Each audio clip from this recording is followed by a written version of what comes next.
the nervous system is not simple. It's Yeah. it's very complex. But if you start to understand some of the underworkings of how it's all connecting and communicating, you start to see, oh my gosh, that's the key to actually getting total organ, tissue, or gland recovery Yeah. is making sure that the signal is correct and is gotten better by changing the physiological status of the brain, of the nervous system, the central nervous system, the peripheral nervous system, and all the components thereof. Welcome to the Resiliency Method, the truth about healing. I'm Dr. Erika, and we are here to uncover the root causes keeping you stuck. Together, we'll restore your energy, your focus, and your resiliency so you can finally heal, regenerate, and feel truly alive again.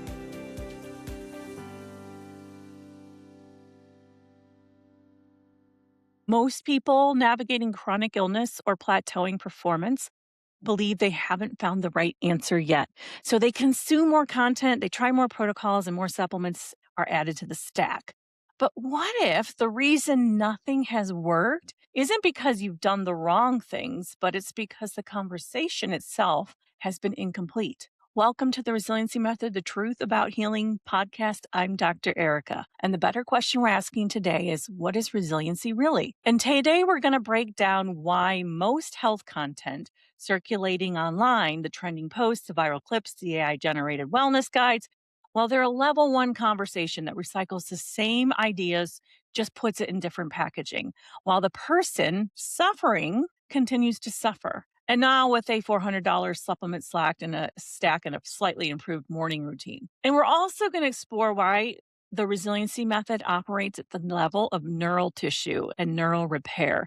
And that's the master regulator of immune function, hormonal output, inflammation, metabolic efficiency, emotional regulation, stress performance, and adaptability. And why real healing is going to require neural tissue, doesn't just improve your symptoms, it actually fundamentally changes your biological ceiling.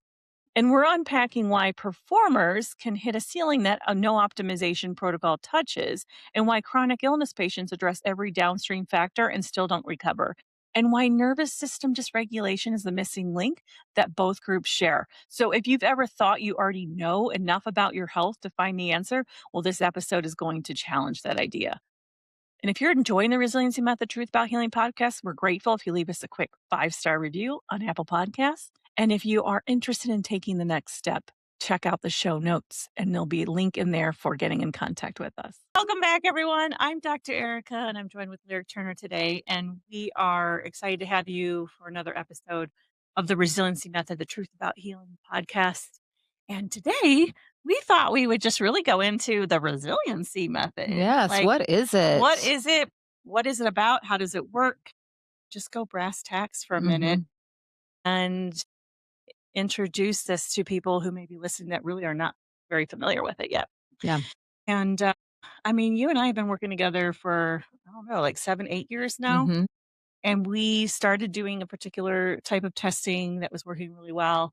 Um, and then we started seeing over time that we were getting limited. We were plateauing in our health journey. We were needing more, and we were seeing that reflected in our clientele as Yep. well. Yeah, we were kind of starting to plateau and spin our wheels a little bit. Yeah, and Yeah. I know for me, in particular with my seizure disorder, that was actually getting worse. So that to me, and there was other symptoms that were starting to present for me as well, like gastroparesis, scleroderma, and so I knew that we had not gone deep enough in the process because hey, I wasn't fully better, you weren't fully better, and we were got to a point where we were really maintaining wellness, um, which isn't bad. We were doing it successfully without too many drugs or surgeries Yeah. needed. We're seeing that reflected obviously in our clientele and in some wins and sometimes miraculous ones. But ultimately, we needed to get a little deeper into the master control tower. Yeah.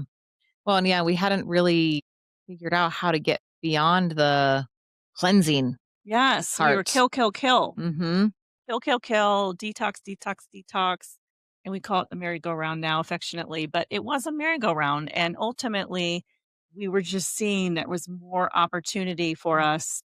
And if we didn't just focus on what I like to call the planes on the tarmac at the airport, if you will, we had all our passengers loaded, the planes were clean, everybody was happy, but we started to have this sense and knowing that we had forgotten the fact that there's a control tower down the tarmac and the stairs have rotted out and we Yeah. can't get anybody Right. up to direct the planes anymore.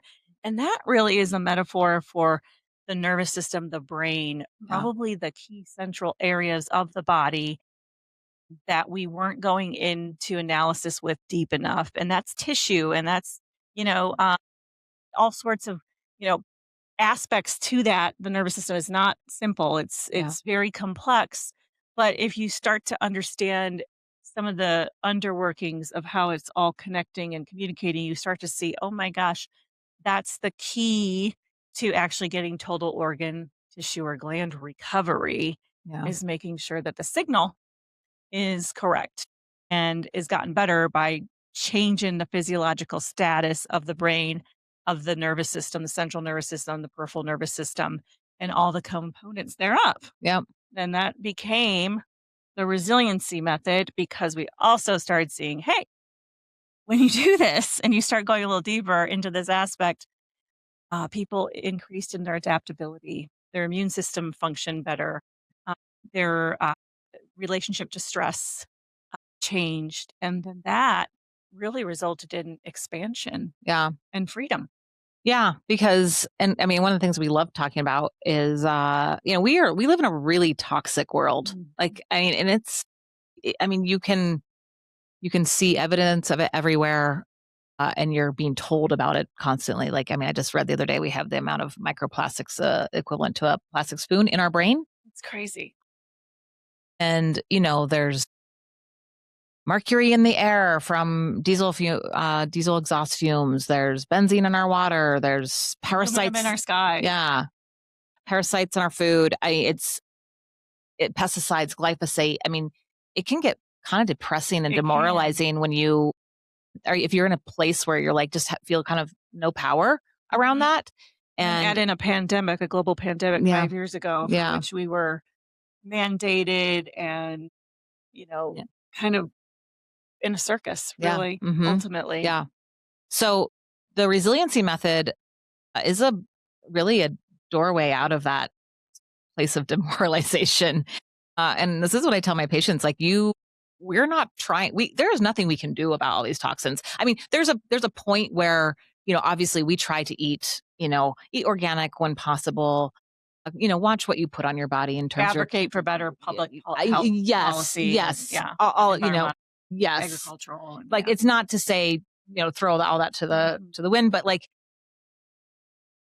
going around and like, I don't know, living inside of a Faraday bag Mhm. and It's a Faraday bag oh, for the that's people that aren't as savvy. I actually don't have one. I don't know, but it's a way to protect yourself from like the electromagnetic frequency. But you can Yes, buy like special sheets to like yeah. keep the electromagnetic frequencies off you, and you can get really down these rabbit holes where it's like, wow, I'm not doing enough. I'm in a bubble. You're Yeah, never enough inside yeah, the context yeah, of health, getting your health back. A lot of times is the underlying yeah. It's tone. a wellness industry thing. Yeah, Yeah, yeah. A lot of product is sold that way. yeah, multi-billion-dollar It industry. is, yeah. But what I tell my patients is like, hey, wouldn't it be better if we could just have more resilient bodies? Like our bodies can handle the toxic load that we just cannot avoid. Uh, Completely. we Yeah, get our natural detox mechanisms back online. Our bodies are designed to heal, are designed to detox. What if they actually worked the way they were designed and we mhm, took away the impediments to that? mm, Uh, what if we had immune systems that functioned like they were supposed to? yeah. What if we took the control back and we brought it back in here and we focused on this and making this the most optimal, meeting the body and really our own personal bodies taking on how we change the physiological function of it at a root level in our body. And we can talk about why I don't like root cause in a minute. Yeah. Yeah, you should probably explain that. Yeah, Yeah. yeah. So, but yeah, ultimately, we really want to come back to uh, our own personal empowerment. And I know people can say, well, what about the community and everything? But yes, we're concerned about the community. But if we're all taking personal responsibility for our health, we are contributing to the larger community. One, because we feel better, we are better, we're more adaptable, we can contribute in a different way. That's one of the things societally we can run into is we're all so disempowered all the Yeah. time, and our personal power is taken away, and we're at the effect of things. And really, this is about becoming and focusing on the thing that you have control over, which is you, Yeah. and making you the best you so that when you go out in the world, you can become the contributor with purpose, freedom, and health. Because if you don't have health, you don't have anything. Yeah. Uh, You can't be a contributor. You're just going to be in survival Yeah. ultimately. So, Erica, Dr. Erica, what does the resiliency method look like in terms of the actual brass tacks? Yeah. So let's see if I can bring this back to the root cause somehow.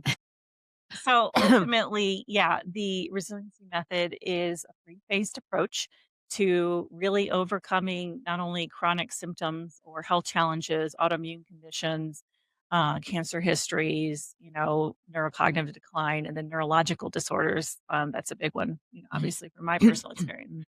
But ultimately, it's a three-phase approach for getting your physical wellness back and looking at it at the root cause. Okay, but why do I not like root cause? Yeah.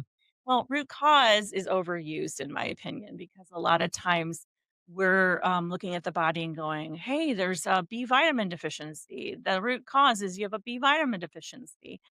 And the root cause is important. I just don't think we oftentimes, in the context of which we're talking about root cause, we go deep enough in that Yeah, conversation. it kind of stop it, or we the in that conversation, root cause is like it's like this one thing. If you just take care of this one thing, if you just Yes. get rid of those Yes. parasites, then Right. all of your digestion will improve. All these benefits Mhm. are going to happen when you just do that parasite That one cleanse. thing. Yeah, because the Yep. root You cause get is the rid of the mold, you parasites. get rid Yeah. of the Lyme, you get Mhm. rid of the heavy metal, and I'm gonna say we say all of those We do, things. and those are important. We do those, Yes, and but yeah. and and they are, Hmm. um, part of the root cause problem, Hmm. you know, ultimately. And we can't just go after the root cause, the interference Yeah. line. We have to ultimately get the body to the point where we're restoring the function of that organ, tissue, or gland. And really, people go, well, how do you restore the function of the organ, tissue, or gland? It's by leveraging the body's own innate intelligence, which is to heal. And your body is healing every single day. Every time you close your eyes at night, you go into a healing process. Hmm. It's just really unbeknownst to you. It's just the next day, the outcome of that healing response is either heightened or dampened, Tampered. tampered, Tampered. dampened One of those. by what is going on physiologically in the environment, in the terrain itself. So phase one for us Mhm. probably is, I would say, the most similar to maybe what the conversation is. And I would say if you have a clinician that is working on heavy metals, parasites, Lyme, mold, you're with a good clinician. Yeah. Okay. Because a lot of times, people are looking to surface at these things. Maybe they're just Yeah. looking at your blood work. And to my example earlier, they're just seeing a B vitamin deficiency and they go, here's a B vitamin. You know, the Mhm. practitioners that are doing the most beneficial work are looking for these things and they're addressing them in some way. Yeah. Um, but what, again, we're communicating here today is it's not that that's not extremely important, relevant. That's really our first You phase. have to do that first. Hmm. And I like to use the example of I don't know if this is PC or not, but this is the example I use that we decided to buy a We can fixer edit. upper. Yeah. We bought a fixer upper. Okay. It turns out it was a house that was used for, you know, nefarious purposes. Okay. It was a drug house. There was drug dealers. There was maybe some prostitutes, some bad guys living in this house. And so if we bought that and we were investors in the house, what's the first thing you have to do? You Yeah. got to get the tenants out. Yeah. And so that's phase one Yeah. is you got to get the tenants out. But if you stopped there, you just stopped there and then try to put that house on the market with just the tenants moved out, Yeah. would you be able to sell that house for any Probably not. type of profit? No. Yeah. Yeah. Right. Right. I So like to yeah, use the castle. you have a better one maybe. The But castle. the drug house, actually, people get it because they're like, Yeah. yeah, you would not be able to get very Never. far Yeah. with Yeah. with an investment Any property like that. fixer upper, you just gotta take down the old wallpaper. You gotta, destroy some uh some walls. You gotta take out the garbage and fill the dumpster for a while. Yeah. And phase one does that. Yep. In neither of these phases, all three phases, they each build onto one another. So you can't skip over phase one and get to phase two. The body needs increased energy to heal. It needs mitochondrial function to heal. It needs cellular adaptability and improvement to heal. And if these things are missing or they come in the wrong order, then things can go off the rails. And sometimes people get started on healing and then they get off the rails. What are some reasons why they get off the rails? And what do you think? When they get started in healing, well, their drainage pathways are Oh, not supported. They're eliminated. It's like you have die off, and then you don't have any way to eliminate the die yep. off. And then people So can get stuck there and go, oh, well, this natural healing thing just yeah, I really made feel me worse. worse. Yeah. Yeah. And a lot of times that's too maybe sometimes the protocol or the supplements that are used are not the Hmm. right for the body. In the beside the resiliency method, we really customize it down for each individual. And that can be in product selection. It can be when we use the product, and we can be all the way down to dosing the Doses. product. So we always say right order. What do we say? Right Right order, right time time, the and right dose. right dose. I The mean, minimum effective dose. You and don't ever want to put anybody on, you know, crazy high doses. I mean, sometimes you read the bottles with yeah, the directions for use on these supplements, and it's like, oh my gosh, we microdose them yeah, essentially because that's all that's absolutely. needed. We use the minimum effective dose. Yeah, and Hmm. I think too that you know, just like listeners out there are inundated with commercials and advertorials on, the next best product, the next best health hack. Yeah. Practitioners are in a similar boat. They have product people coming and approaching them and telling them this is the holy grail of, Hmm. products and such. And, you know, it can become where you're just looking for an answer. The nice thing about our process is that we have the ability through not only our own clinical experience over the last 15 years, but also the people that preceded us and their Hmm. clinical experience to have access to some of the best products that are in the market, Yeah. time tested and true, and not just the best, but also a variety of them. So what we see, for example, is sometimes people need homeopathy, Yeah. sometimes people need herbs, sometimes people can go right in and do whole foods. Yeah. Sometimes Sometimes they people need can a use a nutraceutical. binder in the beginning, and Yeah, sometimes a binder is not they're not ready for a binder. absolutely. Yeah, So it's really tailored to each individual patient based on their nervous system, what they can tolerate, and so we wouldn't want to put somebody on homeopathy who can tolerate something stronger. right, Um, it would just slow their progress down. Whereas another person would never not put them on homeopathy because they would be so sick. right. Uh, it would be way too much for their body to handle, and so we take a slower, more gentle approach using products that really actually are so safe they could be used on babies. Yeah, and what you Um, can use on mhm, somebody sometimes does depend on their age, mhm. their stage of life, how many years they've been walking around with those toxins and those pathogens in their body.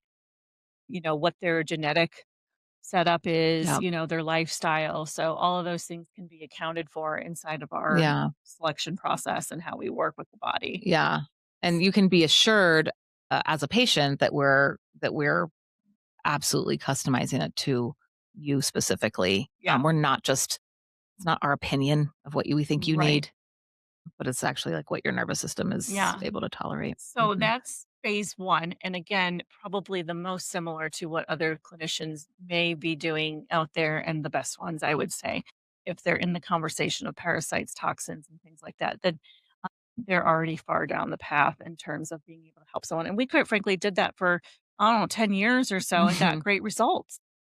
Like I said, so it's not that those things are not important or they're bad, or if you're doing that you're not, enough or making a Yeah, difference. It's just that we've seen if you want to take your patients to the next level, if you as a health consumer are ready for the next level, you need phases 2 and 3. And I will say, you and I were both on phase 1. I was on the merry-go-round for probably 10 years. I think you were a little bit less than that. But now, comparison wise, we get people through what we did in 10 years for 10 years, that process through in 6 months. Sometimes less and a little, sometimes a little bit more. And roughly that's, you know, we're done and we're moving on into phase Into two. phase 2. Yeah. And phase two is where we earn the right for phase three Mm. and we put the insurance policy on phase one. Yeah. So let's talk about that. Are you tired of treatments, protocols, and gurus who promise results but don't deliver? You're not alone. For years, I struggled with my own long term illness, and I know how frustrating it feels when nothing seems to work. That's why I developed the Resiliency Method. It's a science backed approach to combining the best of Western and ancient medicines to restore your body's natural intelligence. Patient after patient has discovered what's possible, living stronger, brighter, and more spiritually connected than ever before. Whether you're facing autoimmune issues, hormonal imbalances, weight struggles, or just feeling stuck, you don't need another quick fix. You need a clear path forward. Take the first step with a discovery call at drerikaonline.com/discovery. That's DRERIKA online.com/discovery. Or dive deeper with a full initial consultation at drerikaonline.com/initial-consultation, because your health, your clarity, and your freedom cannot wait.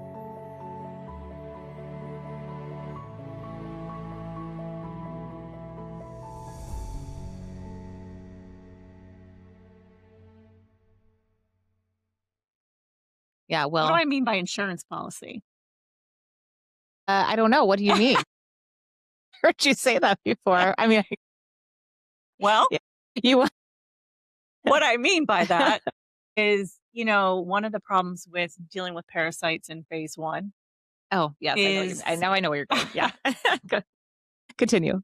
Yeah, well, yeah, you yeah. continue. Yeah, Yeah, if you know what I mean. Yeah, yeah. go for it. Well, yeah, so you in phase 1, we get a lot of cleanup done, okay? So Yeah. we got those tenants moved out of that house. And phase 2 is we're ensuring that they don't have a place to come back to. So we are ensuring that we cannot get parasite reinfections, because that is absolutely what will happen if we don't do phase 2. Right. So our patients who kind of stop at phase 1, they're like 90% ahead of the rest of the American population Yeah. after phase 1. However, 2 years later, year or 2 later, Might be dropping back a little bit. they're Yeah. some symptoms are starting to come back, and that's Yeah. because likely those pathogens have moved back in, and their body is now a nice hospitable place for For them those to reappear. tenants to go get back to their Yeah. dirty deeds. Yeah. So we in phase 2, we're really ensuring that does not come back. We've Uh-huh. got to address the toxic phlegm in the Yeah. body, that left behind stuff That's Yeah. containing a lot of parasite eggs, Yeah. allowing for reinfestation, Mm. and then ultimately just causing the body to be more hyperactive and sensitive Yeah. in general. So, yeah, we spend some time clearing that material out of the body. Things can get a little phlegmy during that period of time. We work with patients to use techniques like dry brushing, nasal rinsing to really help eliminate that material. And then oftentimes we are allowed to do a little bit deeper levels of chemical detox at that point, Mhm. and then ultimately culminates with mycotoxin Mycotoxins. removal. Yeah. What do we mean by mycotoxins? Well, and we're at this point, we're working on the gut mediated immune system. And so we're addressing essentially moldy cells. Mhm. Mhm. Sometimes from exposures in our modern day environment, and A lot of times mold inherited. a lot of times really inherited, and I Mhm. think probably even more so that is one of the things that we see commonly and overlooked in the conversation of Yeah. mold is the attention tends to be on the environmental mold. And it's Yeah. not Or that the that's coffee not, you're drinking. yeah, it's not that those things aren't important. It's just Mhm. that it doesn't go far enough in the conversation of mold, because really we oftentimes are inheriting some of these situations as well. I mean, it's almost universal. Like Mhm. and that's why we know it's not just likely just environmental exposures, because that it's likely inherited, probably from generations, like multiple Our generations. ancestors lived in moldy conditions, and Mhm. really we know, Mhm. if you really study public health policy back to its roots, the biggest impacts to our public health outcomes has been in the introduction of sanitation Mhm. procedures in our Yeah. environment. And that's led to probably the most significant improvement in community health outcomes than any other intervention. Yep. Yep. Refrigeration, Yeah. clean water, Yeah. indoor plumbing. Yes. Yeah, those are Critical. yep. However, again, we come from cell lines that have Mhm. had plenty of exposure to black mold and all of the things that we really, can make us little barometers, I say, for our environment when Mhm. we go to a hotel and, we get that immediate headache, or you can walk in a room and your little spidey senses or your, histamine automatically increases. A lot of times it's on your cell line. If you can clean that up, then your encountering of it in the environment, your resiliency is better, Yeah. uh, because you've done that level of work in the Yeah. system as well. Mhm. Mhm.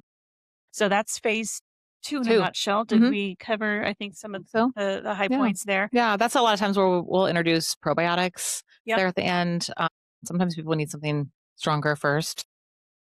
Yeah, Yeah, carbon-based carbon-based, detoxification. detox, but, Yep. uh, yeah, but pretty much universally people will introduce, short-term targeted therapeutic probiotics that are specific for that body, Yeah.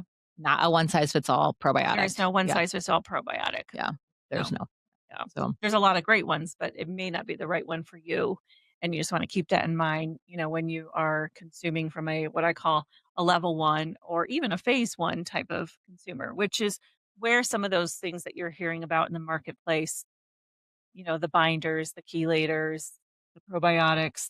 uh, We use probiotics throughout the entire yeah, process, but you know, these things that sound like they're the perfect thing that's gonna fix X, Y, and Z symptom, remember, is by and large a marketing message to you to buy a product. And so as long as you're throwing spaghetti up against the wall, you're probably throwing money out the door too. And this is all a process of investment, but you just want to be really strategic about your investment yeah, because you can spend a lot of money obviously on the wrong things. You can also spend a lot of time, and time is relevant inside the it context is. of Yeah. healing and health and wellness. Uh, the more years you walk around in an action or with out of action around your health, the more that something's allowed to stay Mm. present and be doing its damage. Or, like you said, Yeah, your and tenants it's can be marking up the walls, mm, every day that goes by. mm, There's more increased opportunity for that. yep, Marking up the walls isn't so bad. yeah, I'm going to keep it there rather than syringes and yeah, such. Okay.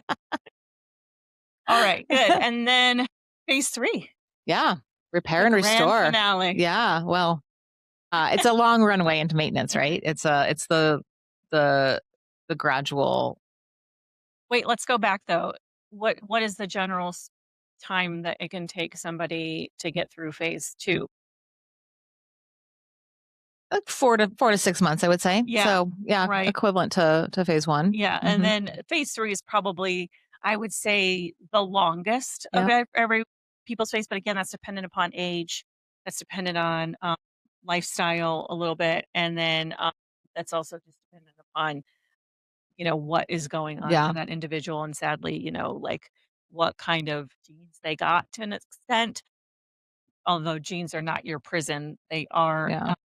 definitely a part of your healing process. So some of Yeah. us have more or less Are you lucky. missing organs? Yeah, Yeah. that's true. Have you Like, been on medications for a really long time? Yeah. how many encounters have you had with, Mhm.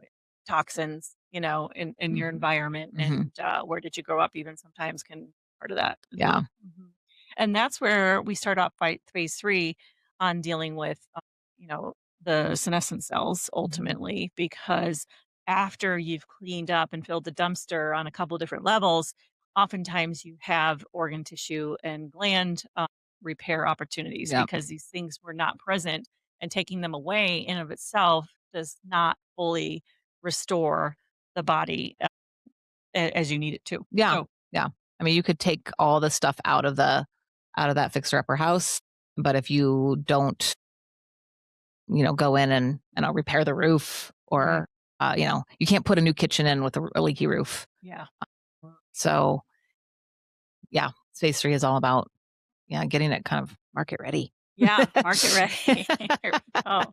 And then Uh, ultimately too, though, which might I don't know where your analogy would leave off here, but through the work of doing the repair to the organs, tissues, and glands, we achieve another level of gradient of health yeah, in the body. And this is probably the most pivotal and most impactful aspect. And this is where I don't know that anybody's getting to this level of detox. I yeah, know when I first started doing level one approaches, there's products here that was like, this can help you detox from your fat cells, and I use those products, and I will tell you, having gone through phase 3 fully, that they weren't enough, no, and you really have to get the body to a level where it opens up the deeper held encapsulated toxins that probably most of us, quite frankly, are seeing on images, maybe sometimes talked about in a different format.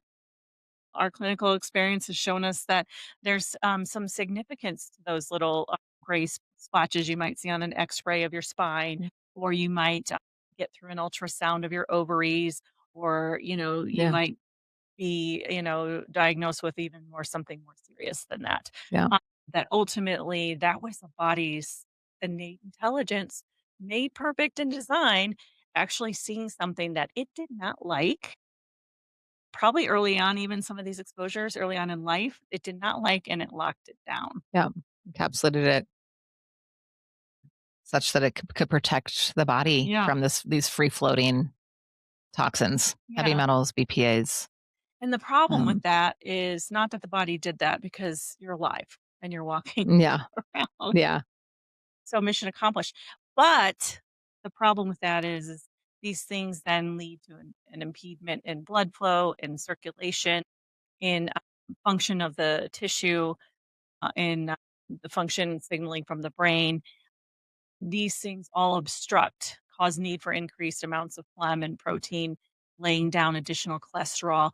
These things all ultimately become problematic.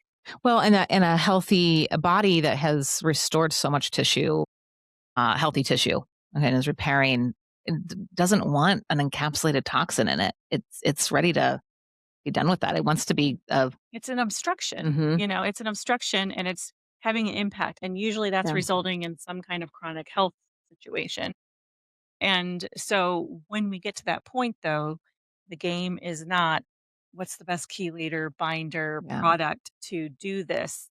It's really leveraging, once again, the body's innate intelligence, which is, hey, what we found is if we build this in surrounding environment, we clean up enough zombie cells, senescent cells from this terrain, then the body will actually go, it looks safe to yeah. let go of this material, and it begins opening up these encapsulation. Then toxins are coming out from that process, but it's led by the body. Yeah, the Um, body is leading the charge on that, and the body knows what to do. We, at that point, are just supporting it in terms of, mhm. what nutritional resources might it be a little deficient in to help with that process, Yes. what, organ support might be needed, what if there's extra drainage that's needed. Yeah, and Um, typically it's really a lot of it's done by increasing B vitamins, Mhm. minerals, Minerals. and a little, maybe some a little help from NAC as Mhm. the body's opening these things up. But the biggest one that we see, which is insane, is the fatty acid.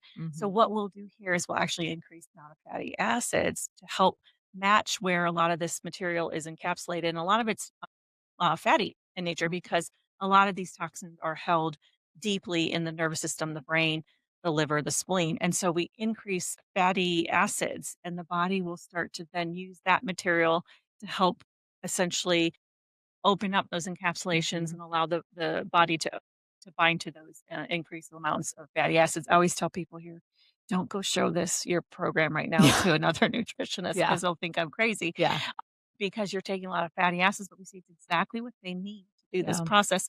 We'll It's use not a long term. it's It's not not long long term. term. Yeah, It's with purpose and intention. We will oftentimes use obviously some increased amounts of nasal rinsing, because a lot of the brain, without the brain drain, is usually impacting the sinus cavities. First the brain sinus cavities, and ultimately into some of the facial and maxillary and sinus cavities, and then it's also dumping a lot of its toxins in the lymphatic system. mhm. So we do a lot of lymphatic therapies, and then Our favorite really is the use of inhalation of hydrogen therapy to actually help soften really these encapsulations and help start mobilizing it and helping the body disintegrate it. Wild, right? Yeah. Yeah. And what we see then too is as we're going through this process, there's an increased amount of phlegm temporarily because the body's cleanup or its sponge, I like to call it, Yeah. is phlegm to increase phlegm. And so that will help move the material out. And then we actually see evidence of this, in nasal rinses and the basins of what's coming out the Hmm. body. And encapsulations in the liver sometimes may drive up GGT, which is a marker for fatty liver, might drive that up temporarily. As we're opening that up, we can see that Yeah. reflected in the blood Cholesterol, work. LDL might go up a little bit. Yep, for Yep. temporarily, Hmm. just because you see the activation of what's happening in the body, and then you can see it reflected in the blood work. I know we see when we start phase 3, if we run blood panels, then we'll see an increase of the MCV values, the size of the red blood cell, the hemoglobin might go up, the hematocrit might go up, so the density, number of red blood cells may increase because those are our carrier cells. Those take out the senescent cells, the ones that are garbage, and the red blood cells will do that. And it's just amazing to see how the actual labs themselves will back up Correlate. this process and correlate to what we're doing with the Yeah. body, which Yeah. is wild It is. Yeah. and total So total validation. validation. Yeah. It's so validating. Yeah. Yeah.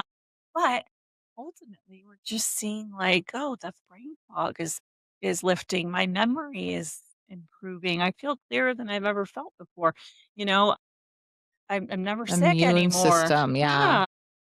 We were talking recently, I guess we were like, wow, we have a lot of people, in phase 3 in our practice, and we never see flu. People, Mm-mm. we're not dealing with the flu hardly ever anymore, Yeah. just like Yeah. the It's pretty simple rare. everyday impacts and Hmm. things that can come along with that. Although I would say in phase 3, there's definitely points along there where it feels like maybe you feel a little worse Yeah. in that process. Every So part of the yeah. healing process, you can have a Yeah. tendency to feel a little bit worse before you get better. That's the nature It's of never like this, like healing. every day is better than the last. Yeah, It's more like this, exactly. a little bit of a, I'm for those who are listening and not watching, but just more of a little bit of like up and down. But if you mapped all those Your points over trend line. time, your trend line is going up. But Yeah. there's gonna be some good days in Yeah, between. I mean, some absolutely. bad days in between the good days. And that's Absolutely. normal. And the Hmm. trend line that's the key with your health is that Hmm. you want your trend line going up. Probably not just today, but like all the time, because that would mean longevity and aging well and Hmm. better health span and quality of life. But also, where you wanna think from if you're a listener and you're kinda getting new to some of what this language and what we're talking about today, and just even the fact that maybe it's new to you that your body can heal, I don't know. Go back to my, first or second podcast where we talk about that. But, you know, the trend line for most people is on a downward trajectory. And you just to validate this, even if you're sitting there and you're like, "I don't have a lot of symptoms today," Yeah. you know, you just gotta look around because I always call the people that have symptoms, I call them the lucky ones. Yeah. Unfortunately, we're the ones that are put in a position to actually do something for our health. And it's a lot of times the people that don't have those things and that are, relatively symptom free, that when we get to the later years of life, Yeah. can really be shocking. Yeah. Mhm. And at that point, it's like, man, would have been good if we could have started to address this a little bit sooner. But Yeah. Yep. I mean, I also will say there's never a bad time to start this. Never too Starting late. in their close to 70, in their 70s, doing this Or later, process and actually. Yeah. In yeah, the and 80s. seeing Uh-huh. incredible Hmm. changes and transformation in their Yeah. health. So never too early and never too late, Yeah. really. But yeah, I mean, definitely, man, you look around and see the state of health, and it's just, you don't want to get to that. I mean, it's like by the time somebody has that many symptoms and is that compromised, if we could have gotten to that, 10 years earlier, 5 years earlier, even, but like they were just going, going, going, going, everything was fine. And then all of a sudden Yep. the health drops off and that's, It's Yeah. just not an area where we have a lot of flexibility to not be in action on. Yeah. I always tell, and especially, no offense, men, but you guys are some of the hardest to really get this across. I feel like women Yeah. understand this more instinctually, but you have a strategy for your finances, you have a strategy for your car, you have a strategy for your home. You have all of these things in place. And the thing that oftentimes people take for granted and they play like Russian roulette with is your Mhm. health, Yep. and you've really got to look at how are you interacting with that aspect of your life. And I'm sorry to break this news to you, but diet and exercise is not enough anymore, guys. Diet and exercise is not enough. So if you believe because you eat even a decent diet and you exercise that you're going to be, or you even do some level of biohacking that you're going to be okay. Sadly, you know, uh, it's been my clinical experience that there's a train coming down Yeah. track, and that's not to sound defeatist or I hope that doesn't come across too negative, but you And know, just highlighting the importance of, please, like, prioritize your health. I mean, if you do not have your health, what do you what do you have? have ultimately? Yeah. So yeah, so three phases. What else do we want to say about that in totality? I always say bite one off at a time, guys. When you start off with us, you don't really know what you're getting into or who we are, and so your decision at hand is whether or not right now you make that appointment for that initial consultation, Mhm. and then the next decision is this going to be something that you want to pursue further, and then you show up for your appointments and give about 30 minutes to your health every month. So for high performers, this is your message and your call. This does not have to require a lot of extra resource on behalf of you. So, probably one of the most efficient, easy things to implement with the biggest and vast returns in your day to day living and your future. So, the time is now. Yeah. What's a better question? A better question would be, are you getting past the cycle of just the first level of detox and pathogen That's a good clearing? one. Yeah, and I Like, would. what's after that? Yeah, Yeah. I love that. And then Mhm. one too that I would even say for people that haven't even done a level one is what's the impact of your current situation on your day to day living, your relationship with your significant other, with your career, your children, with yourself? What is the impact of not being in action? How does that affect each aspect of your life? And if you do nothing, what does it look like for you in 5 years? Yeah. Uh, What does it look like for you in 10 years? And ultimately sit with that, really process through that and see if it's time. Yeah. That All was a right. better question than mine. They're both good. All right. Thanks for joining us. Thanks. Thanks for tuning into the Resiliency Method, the Truth About Healing podcast. If this episode spoke to you, follow, share, and leave us a review. Are you ready to go deeper? Book your discovery call now at drerikaonline.com/discovery and take your first step today.